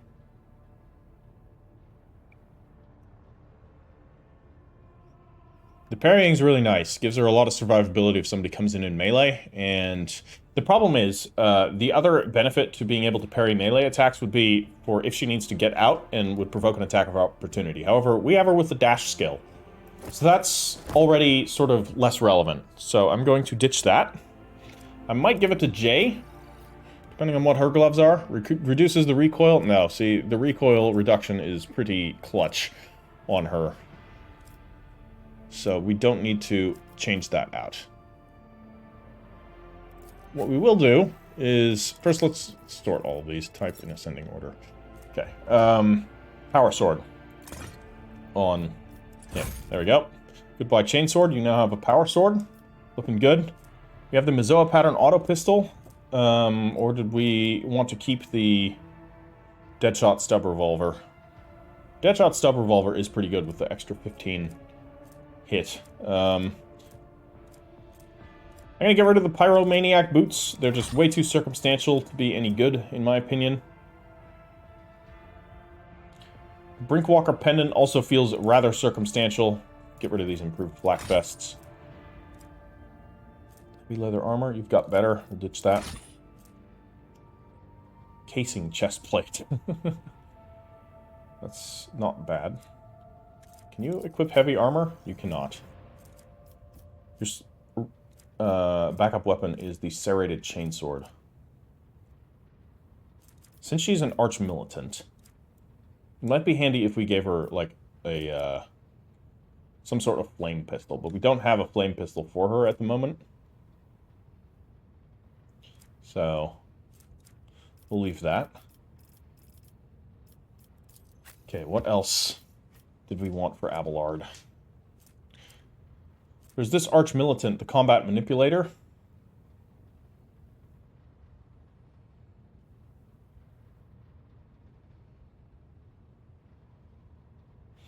The bayonet knife is pretty cool, because he is actually attacking at range 1 quite frequently with his pistol, but not always. So I think I'm going to drop the bayonet knife. It is a little bit circumstantial.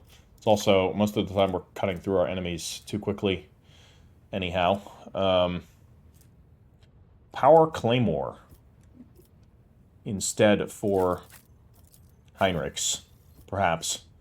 You have the Greatsword. The Power Claymore does less damage,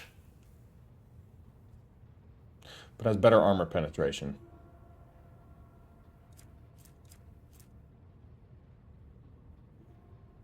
I think the armor penetration is going to be worth... I think so. That's my opinion. We can ditch the hotshot lasgun. We can ditch the faux hammer, because we're going to get a better faux hammer. We're going to ditch the greatsword. Do we ditch the greatsword? Let's actually give that back to Argenta for now, instead of the serrated greatsword. Right? We'll do it like that. Although you deal lacerations. That might actually be better on him. All attacks from the same sword, or from the same on the same target, will deal extra damage for each stack of laceration. So this is all about, like, he just zeroes in on one guy and just wrecks him. So I think I am going to actually keep that. Then we can move the Power Claymore to Argenta. Just in case she needs to. So, we will send the regular greatsword to cargo. The Elite Chainsword is a very good weapon, and I would like to hold on to it, because it's, somebody might be using it. I'm not sure who yet, but somebody will, I'm sure. The Thunderhammer. Well, you now have a proper Omniscient Axe, so there we go. The Thunderhammer's okay. The shove ability is kind of nice, but it's not that good. So we'll ditch that. Got a Mizoa pattern bolt pistol. What was this thing again? Reload costs 1 less AP. That would be good on Jay, because she's reloading quite a lot. But what's it going to replace? The pack holster? Or nothing? Okay. Cool. Re-item. Go in there. Mazoa pattern auto pistol. Do we still need this? We certainly don't need 2 heavy bolters.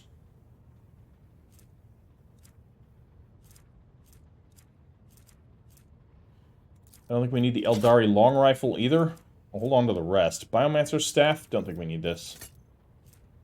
Sanctioned Psyker staff. This is just a basic one, right? What's the power level on this one?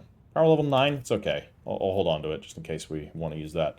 Toxic knife. Don't honestly know if that's useful anywhere. Nor do I think the chain axe is going to be particularly useful. So I'm going to get rid of it. I also just don't really like chain axes. They look a little bit dumb. Cloak of Retribution. Compared to Abelard's cloak... Okay, this is the... He immediately gets up and recovers toughness bonus wounds. But loses all MP. Let's back up with 5 wounds on being downed, or we give him something a little bit more active and get rid of this thing. The emergency injector. He's Abelard. He needs a cape. Question is, which one?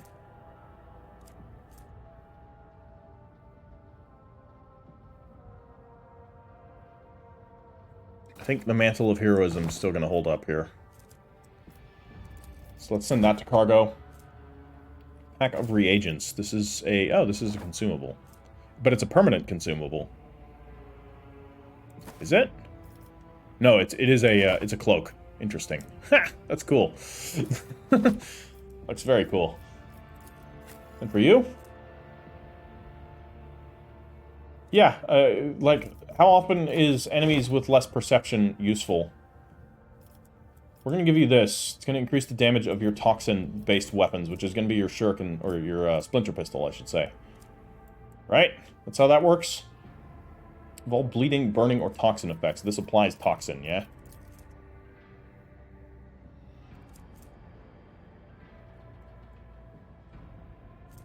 First shot that poisons enemies with toxin.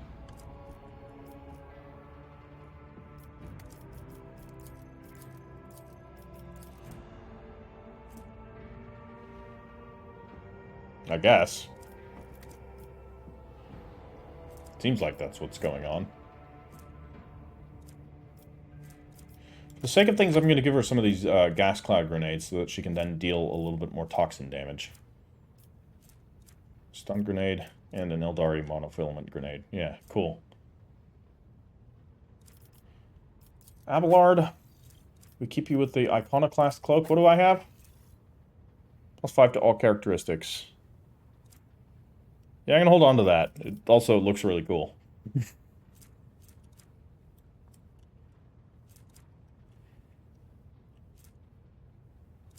The +5 toughness if intelligence is less than 35. I don't think... Ironically, you can wear it. Alright, fine. It feels wrong, but sure. Grenadier's gloves. Be good. Question is, who would use it? Argenta, maybe. But she has the run-and-gun gloves. Somebody that only carries grenades and not med packs. What about you? You carry grenades. But plus, nah. That's too good. +10 strength is also too necessary for you. Yeah, you're definitely keeping the one you have. You don't use grenades. You don't need to. So it's kind of like, the grenade gloves are really cool, but I don't know who would benefit from them here. No, you have these. These are too good on you as well. We'll give you a haywire grenade. Why not? Abelard. Attacks of opportunity to deal agility bonus damage. That's not particularly good. Your agility is okay. Your agility is not very good. We gotta find you better gloves.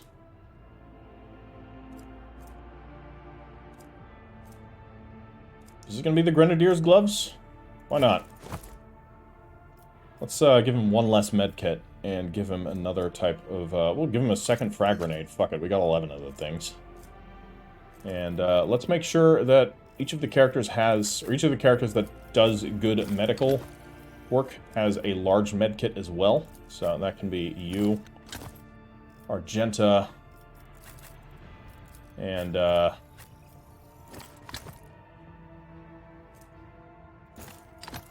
each of these has 1 use left. Let's get rid of the ones with 1 use first. That one also still has 1 use. That one still has 1 use. We'll get rid of that one. Alright. And we can just get rid of the almost fully upused one.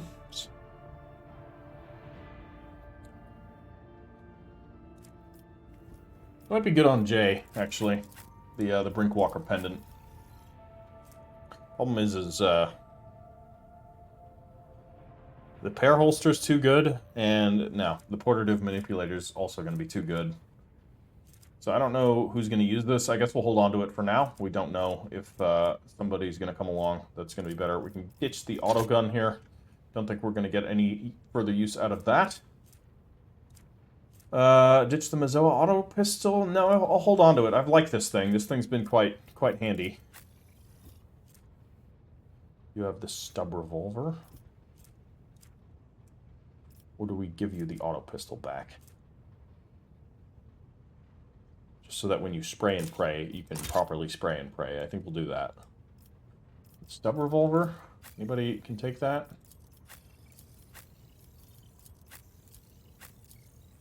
I have one as well. I have the Orthlac Mark 6. Yeah, I'll take the revolver then. Screw it. Let's get rid of that one. The other one's better. Alright. Manufactured sword there. Mastercrafted power maul. Should I take that? Is that going to be better for me? The sword does give me parry. Or the lifesteal sword. Is this thing expended its usefulness? We give you something slightly better for melee combat? Probably. Compared to mine, this one is also not. It's barely any better.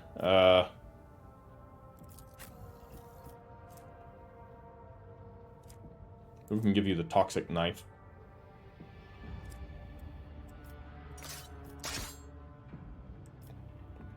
Looks quite heretical. I don't think the life-draining sword is any good at this point in the game. We can give you the elite chainsword, actually. Let's do that. Toxic knife. I don't think it's going to be particularly useful. However, we do have this this visor here, though.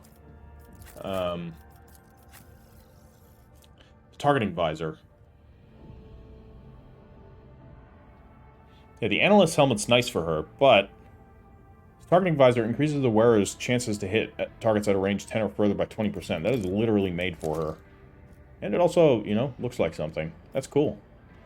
Do we have any others using Deadeye shots at the moment? Not really, but I'll hold on to it in case we do find another character that uses them. Because, as far as I know, the only character we're still getting is the Space Wolf. If I am incorrect about that, please say nothing. I want to find that out on my own.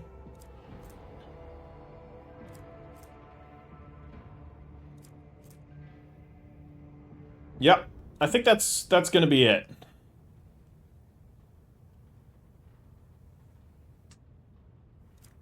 Unless we give you this. But again...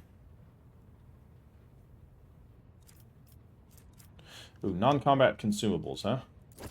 We're going to do that. He's got the grenade thing.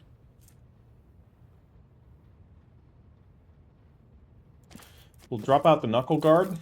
And I think I want to give knuckle guard here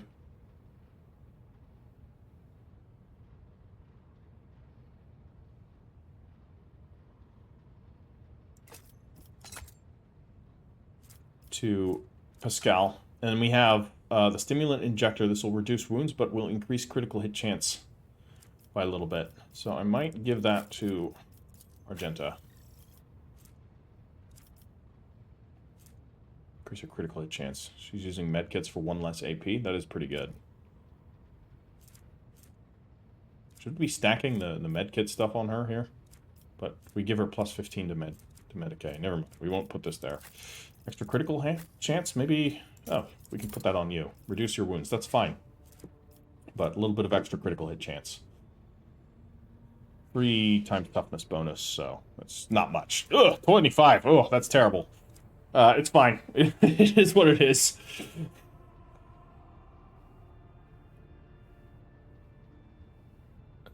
It's more than 50. Your willpower is not more than 50. Okay.